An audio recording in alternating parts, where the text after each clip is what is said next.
सुकैना को इतना सब कुछ देख के रहा नहीं जा रहा है, तो वो काफ़ी ज़्यादा परेशान हो चुकी है अपने भाई फजल बख्श के लिए। उसको कहती है कि आखिर फजल भाई आप हमारे लिए इतना कुछ कैसे कर सकते हैं। मुझे तो यकीन ही नहीं आ रहा कि आखिर कोई इतना भी प्यार कर सकता है, इतनी भी मोहब्बत दे सकता है। जिसको सुनकर आप देखेंगे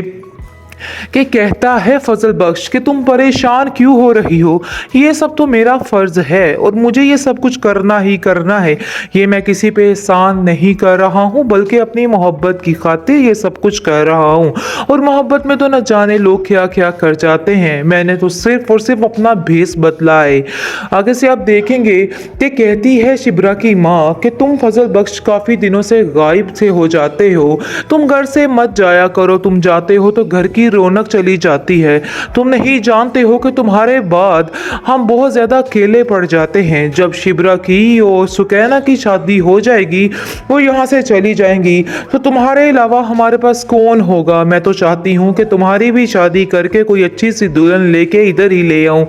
जिसको सुनकर फजल बख्श कहता है कि ये बात तो आपने बिल्कुल ठीक कही, ऐसा ही करेंगे। चले देखते हैं क्या होता है, अगली प्लानिंग बात की है। इसके बाद अब देखेंगे कि वही बात करता है शिब्रा के बाप जो है, वो कहता है कि हाँ एक लड़की है, बस दुआ करो कि ये सारा काम हो जाए और इसकी बात उधर तय हो जाए। आगे से फजल बख्श शर्माने लग जाता है, जिसको सुनकर आप देखेंगे शिब्रा की माँ कहती है कि आखिर तुम क्यों शर्मा रहे हो, तुम्हारा दिमाग तो नहीं खराब हो गया, तुम तो ऐसे हो जैसे लड़कियां होती हैं, इस तरह से शर्माओ मत, सब कुछ ठीक हो जाएगा। मैं और शिब्रा के पापा जाएंगे और जाकर तुम्हारी बात पक्की करके आ जाएंगे। तो मैं बिल्कुल भी परेशान नहीं हूं ना, देख लेना सारा कुछ ठीक हो जाएगा। और हो ही नहीं सकता कि कोई लड़की ऐसी हो जो तुम्हें इनकार कर दे, ऐसा बिल्कुल भी नहीं होगा। कहना तुम्हें हौसला देना है सब घर वालों को और उनसे कहना है कि हिम्मत मत हारना, सब कुछ ठीक हो जाएगा, बस थोड़ा वक्त लगेगा इस बात को।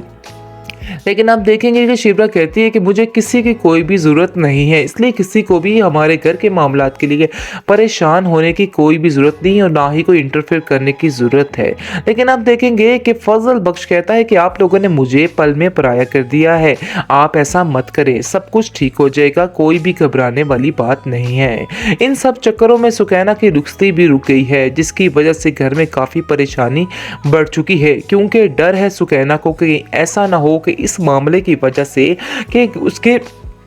आने वाली ज़िंदगी में कुछ असरात पड़ जाए या फिर उसकी फूफो जान को फिर से कोई मसला बन जाए और घर के सारे ये जो बातें हैं ये उन तक पहुंच जाए तो सब कुछ ख़त्म हो जाएगा। इस बात की टेंशन ने उसे परेशान किया हुआ है। लेकिन शमीर उसको तसल्ली देता है, कहता है कि तुम्हें परेशान होने की ज़रूरत नहीं है, मेरा तुमसे वादा है कि ऐसा कुछ भी नहीं होने वाला, सब कुछ ठीक हो जाएगा, इसलिए टेंशन नहीं लो और चुप करके जैसे जैसे मैं कह रहा हूँ वैसे ही बस करती जाओ। जिसको सुनकर आप देखेंगे उसकी माँ कहती है कि तुम्हारी बातों से हम सबको बहुत ज़्यादा तसल्ली मिल रही है, इसलिए बेहतर यही है कि हमें तुम्हारी बात मान ही लेनी चाहिए। खैर आप देखेंगे जी वो जो है बहुत ज़्यादा परेशान है और जाता है और कहता है कि मैं अपने पीर के पास जा रहा हूँ और वहाँ जाके अब सब के लिए ख़ास दुआ करवाता हूँ, जिससे मुझे यकीन है कि सारा मसला हल हो जाएगा और सारी चीज़ें खुलकर सामने भी आ जाएंगी। इसलिए बस थोड़ा वक्त और मुझे चाहिए ताकि मैं सारी चीज़ों को अच्छे तरीके से हैंडल कर लूँ। और आप देखेंगे कि शिब्रा की माँ बड़ी तसल्ली में आ जाती है और कहती है कि मुझे अब कोई फिक्र नहीं,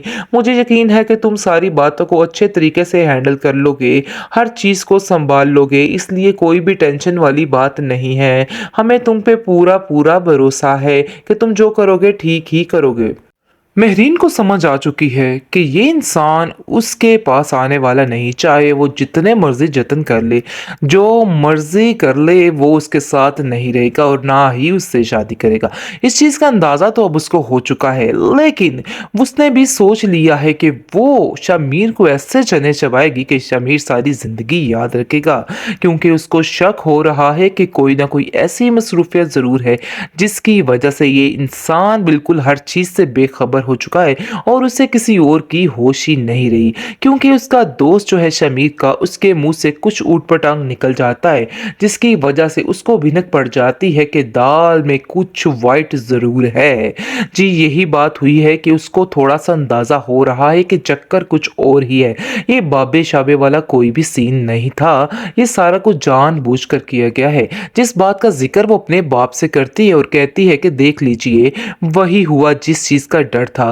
क्योंकि मैं जानती थी कि ऐसा कोई भी सीन नहीं है, लेकिन आपने मेरी बात का यकीन नहीं किया और आप समझ रहे थे शामिर ठीक कह रहा है और वाक़ई किसी बाबे-शाबे का चक्कर है, जिसकी वजह से वो 3 महीने की मोहलत माँग रहा है। लेकिन ऐसी हकीकत में कोई भी बात नहीं है, चक्कर कुछ और ही है। जिसको सुनकर उसका बाप कहता है कि आखिर तुम्हें इन सब बातों की टेंशन लेने की कोई ज़रूरत नहीं है, मैंने भी पता करवा लिया है कि आखिर चक्कर असल है क्या। बस अब तुम इंतज़ार करो और देखो कि उसका अब क्या हशर किया जाता है। हम उसको इस तरह से जीना उसका दुश्वार कर देंगे कि वो सारी ज़िंदगी याद रखेगा और खुद अपने पाँव पर आकर हमसे माफ़ी मांगेगा और कहेगा कि आप जैसा कहेंगे वैसा ही होगा। दूसरी तरफ आप देखेंगे बेहद परेशान हो चुका है शामिर शिब्रा की वजह से, क्योंकि शिब्रा के घर के जो हालात हैं उसकी वजह से काफ़ी ज़्यादा टेंशन में आ चुका है और उसको समझ नहीं आ रही कि आखिर किस तरह से सारे मामले को हैंडल किया जाए और सारे मामलात को संभाल लिया जाए। इसलिए वो सोच लेता है और सुकैना को कहता है, सुकैना तुम्हें हौसला देना है सब घर वालों को और उनसे कहना है कि हिम्मत मत हारना, सब कुछ ठीक हो जाएगा, बस थोड़ा वक्त लगेगा इस बात को। लेकिन आप देखेंगे कि शिप्रा कहती है कि मुझे किसी की कोई भी ज़रूरत नहीं है, इसलिए किसी को भी हमारे घर के मामलात के लिए परेशान होने की कोई भी ज़रूरत नहीं है और ना ही कोई इंटरफेयर करने की ज़रूरत है। लेकिन आप देखेंगे कि फजल बख्श कहता है कि आप लोगों ने मुझे पल में पराया कर दिया है, आप ऐसा मत करें, सब कुछ ठीक हो जाएगा, कोई भी घबराने वाली बात नहीं है। इन सब चक्करों में सुकैना की रुखसती भी रुक गई है, जिसकी वजह से घर में काफ़ी परेशानी बढ़ चुकी है, क्योंकि डर है सुकैना को कि ऐसा ना हो कि इस मामले की वजह से कि उसके आने वाली ज़िंदगी में कुछ असरात पड़ जाएँ या फिर उसकी फूफो जान को फिर से कोई मसला बन जाए और घर के सारे ये जो बातें हैं ये उन तक पहुंच जाए तो सब कुछ ख़त्म हो जाएगा। इस बात की टेंशन ने उसे परेशान किया हुआ है, लेकिन शमीर उसको तसल्ली देता है, कहता है कि तुम्हें परेशान होने की ज़रूरत नहीं है, मेरा तुमसे वादा है कि ऐसा कुछ भी नहीं होने वाला, सब कुछ ठीक हो जाएगा, इसलिए टेंशन नहीं लो और चुप करके जैसे जैसे मैं कह रहा हूँ वैसे ही बस करती जाओ। जिसको सुनकर आप देखेंगे उसकी माँ कहती है कि तुम्हारी बातों से हम सबको बहुत ज़्यादा तसल्ली मिल रही है, इसलिए बेहतर यही है कि हमें तुम्हारी बात मान ही लेनी चाहिए। खैर आप देखेंगे जी वो जो है बहुत ज़्यादा परेशान है और जाता है और कहता है कि मैं अपने पीर के पास जा रहा हूँ और वहाँ जाके अब सब के लिए ख़ास दुआ करवाता हूँ, जिससे मुझे यकीन है कि सारा मसला हल हो जाएगा और सारी चीज़ें खुलकर सामने भी आ जाएंगी। इसलिए बस थोड़ा वक्त और मुझे चाहिए ताकि मैं सारी चीज़ों को अच्छे तरीके से हैंडल कर लूँ। और आप देखेंगे कि शिब्रा की माँ बड़ी तसल्ली में आ जाती है और कहती है कि मुझे अब कोई फिक्र नहीं, मुझे यकीन है कि तुम सारी बातों को अच्छे तरीके से हैंडल कर लोगे, हर चीज़ को संभाल लोगे, इसलिए कोई भी टेंशन वाली बात नहीं है। हमें तुम पे पूरा पूरा भरोसा है कि तुम जो करोगे ठीक ही करोगे।